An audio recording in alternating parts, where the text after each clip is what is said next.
د طالبانو مشر ملا هیبت الله اخندزاده وایي د نړیوالو فرمایش نه مني ان که اټوم بم هم پرې استعمال کړي.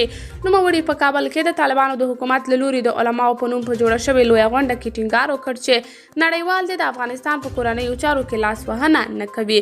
د طالبانو د حکومت مشر ملا هیبت الله اخندزاده په لومړي ځل په کابل کې د دیني عالمانو په لویه غونډه کې ګډون او خبرې وکړې. د هغه خبرې تر ډیره له نړیوالو سره پر اړیکو، کورني امنیت، حکومتدارۍ او دغه شان خپلو وسلوالو ته په نصیحتونو راټولوي، خو د افغان میرمنو د حقونو او د نجونو د ښوونځیو د خلاصېدو په اړه یې هیڅ ونه ویل.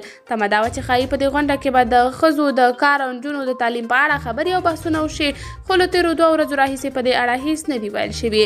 د طالبانو مشر ملا هیبت الله اخندزاده په دې غونډه کې په تنده لهجه وویل په هیڅ صورت به د نړیوالو فشارونو ته تسلیم نشي او تعامل به ورسره ونه کړي.